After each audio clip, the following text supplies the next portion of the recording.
Hello there, I'm Dr. Lolu. I'm a GP licensed in lifestyle medicine and trained in functional medicine principles. I'm also a mum of two boys who are now 13 and 9. Today, I want to talk to you about how I help my children start to eat less sugar. If you've read my blog, you might know that I'm a baker's daughter who grew up with a love of all things baked and probably all things sweet, except probably chocolate cake with chocolate icing. Nah, never been a fan. But everything else was fair game. But over the years, I've cut down my sugar intake dramatically. Initially, because I was trying to get rid of excess weight. But the more I researched, the more I began to realize that the damage sugar does goes far beyond excess and extra pounds and kilograms. And while my eating habits and choices were changing, I was still buying the same sugar filled breakfast cereals, biscuits, and desserts for my children to eat to their heart's content. Something did not add up here. I knew I had to make some changes and make them fast to protect my children from developing the same problems I was getting into as an adult. So, here are some things I did that I want to share with you today. The first thing I did was I started talking to them because they were old enough to understand. I started sharing with them some of the research about sugar. We watched a couple of documentaries together on Netflix. I would answer questions, and we were very open. And when we made different choices, and when we went out to eat or in the shops, I would explain to them why I was choosing this over something else. And I also acknowledged when they found it hard. I would, talk to them with, very open about, this is the reason. Remember, we talked about, remember this, why this is good for you. And that I think really helped. It helped that they had some understanding of why we were doing these things. The second thing I started to do is I started offering them alternatives. So instead of an ice lolly or something else with lots of sugar for dessert, I would offer them some frozen yogurt or some frozen fruit smoothies that we'd made at home. Instead of adding sugar to their oats, I would add grated apple or cut up banana or some cranberries. And that was something that over time they got used to. The third thing was I stopped using food as a reward or a comfort blanket.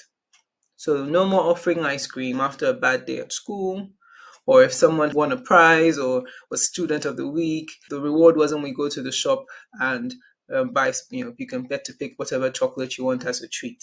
We started to think about other ways to reward and to comfort that did not involve sugar. And this is the fourth one, was quite interesting and took a bit of reflection for me to realize what I was doing here. I stopped eating vicariously through my children. I don't know if this has happened to anyone else, but before I changed my eating habits. I would walk into a shop or past a bakery and think I have to stop and get something because I couldn't walk past a bakery really.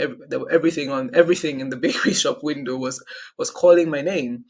But once I started making better choices, I would like I can't have that now. But I would walk past the bakery and think, well, I'll get some for the boys. I'll buy it for the boys instead. I know it's crazy, but there was some warped thinking going on along the lines of, well, if I can't enjoy it, at least someone I love can. Pass on the pleasure, and I'm passing on because I can't have it to someone else. Really, in retrospect, and saying it out loud, it sounds really crazy, but that's what I was often thinking, and not consciously, but unconsciously, wanting to give the children the pleasure that I couldn't have. So I had to become conscious of that and stop doing that whenever I went out and thinking of bringing them home a treat. And the fifth thing I stopped doing, although this took some time and we started this gradually, we just stopped buying the quantities of biscuits and sugary drinks and chocolates we always used to have in the house. Our shopping changed dramatically, and the truth is, children can and will get used to it. Now, when they want a snack and, if they look in the cupboard, can't find any biscuits or, then they have a piece of fruit. Or in some cases, they will have nothing. And then when they get their dinner, they'll be hungry and eat it all, which is a good thing in my opinion. Let me first say this. It's not that my children never eat anything sweet or sugary these days. That's not the case. They still do. But when they do want something, they can go out, we can buy something, and they can have, we'll buy one serving of it or one packet of it. And once it's gone, it's gone. We don't have packets and packets of it lying around the house, tempting them for days on end. Of course, they go to school, they go to parties, and they make their own choices.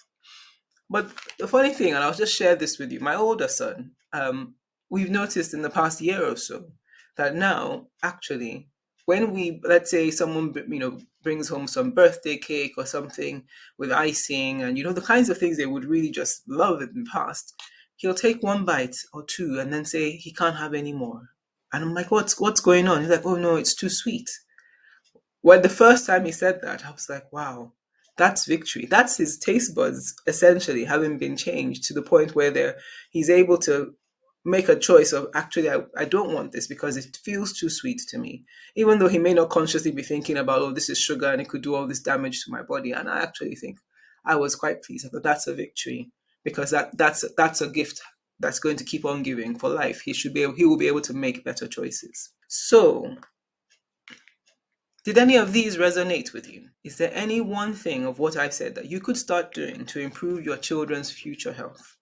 Or are there things you're already doing that we could learn from? I'd love to hear from you in the comment section. And if you want some further tips about reducing sugar and overall inflammation in your family's diet, and even your children's diet, you can download my free ebook, Turn Down the Heat, by clicking the link below. And if you'd like to explore working with me to improve your health, you can also click the link below to book a free discovery call with me. I'd love to hear from you. Thank you for watching. If you found this helpful, please like the video and hit the subscribe button. Take care.